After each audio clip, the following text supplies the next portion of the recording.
Привет, я Дмитрий Рейвен, и я ищу логику в фантастических произведениях, там, где ее мало кто ищет.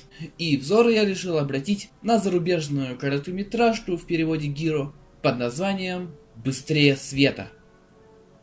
Фильм с какого-то черта значится лучший научно-фантастический фильм начала 2018 года, и я хрен знает почему. А раз уж так, то давайте разбираться.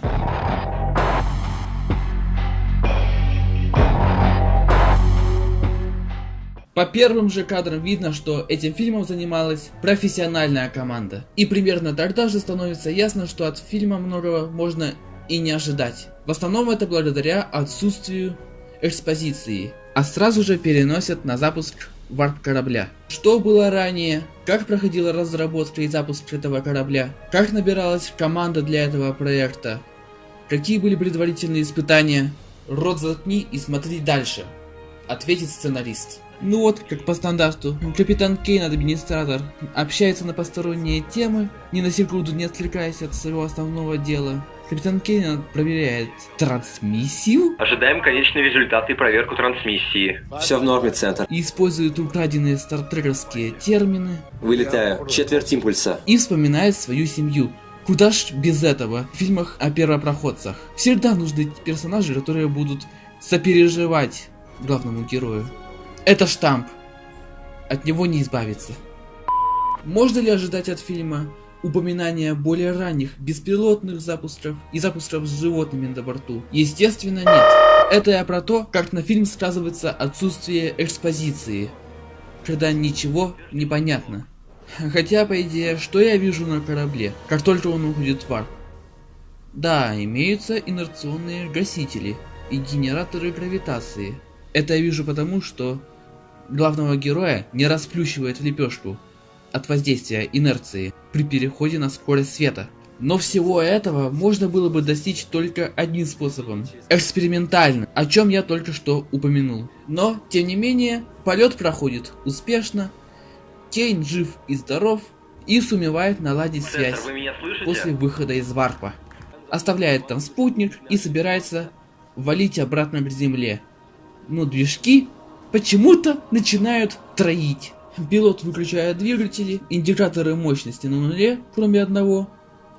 Разве в этом случае корабль не должен же уходить в варп? Центр, у нас проблема. Да блять! А нет ли на подобный случай системы отстыковки двигателя или командного модуля? В любом случае, капитан Кейн приземлился бы на Марс, где там, согласно фильму, уже обустроена колония, а через несколько месяцев его оттуда забрали. К чему эта вся тупость? А тупость это здесь для того, чтобы свести капитана Кейна с неизвестной инопланетной структурой. Вот насчет такого резкого ускорения корабля, это уже не просто авторское скотство, как бы назвал Баженов, пи***ство.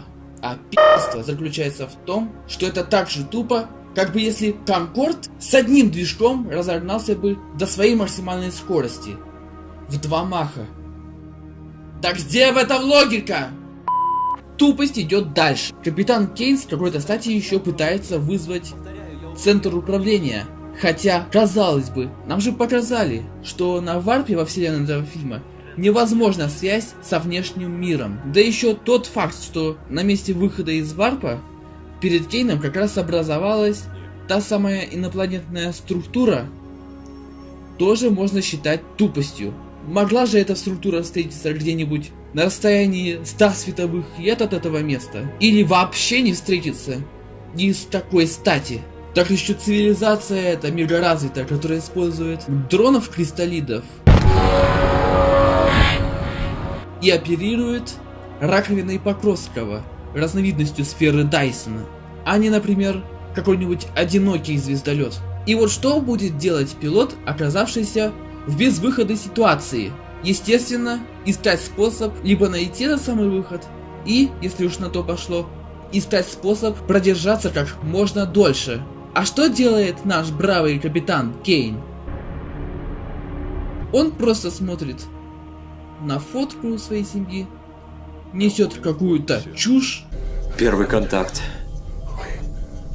Так это выше моих полномочий. Первый контакт. Так это выше моих полномочий. Сука, ты опять завалил дубль! Ты чё, посол? Да что не так? Я сказал то, что считал нужным. Да ни хрена это неуместно! Ты чё, сценарий не читал? И плачет. Мэр взяла без спроса дедушка. Видимо, на этом корабле отсутствуют какие-либо запасы. Как раз на такой случай, если бы в своем первом полете капитан Кейн вышел бы из варпа не у Марса, а на полпути между Землей и Марсом, и остался бы без варп-двигателя. Логика-то где? Корабль сканируют, а пилота дезинтегрируют. Или инопланетяне забирают его на свой корабль.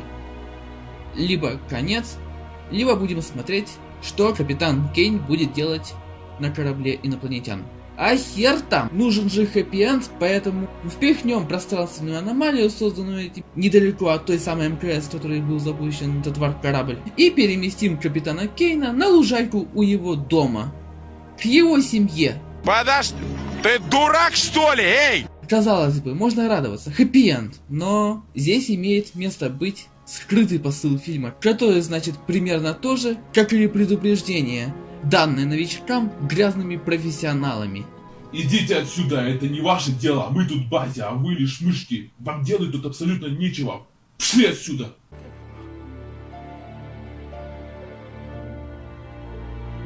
А прямой, ну типа, технологии способны на большее, чем можем себе представить. Ага, если можно допустить, что та самая мегаразвитая цивилизация засекла вот этот варп-корабль и переместила его к себе. Ну да, конечно же. Каким идиотам дают составлять описание? Ну и каков итог? Фильм мог бы быть хорошим, если бы он был о создателях варп-корабля и его испытателях.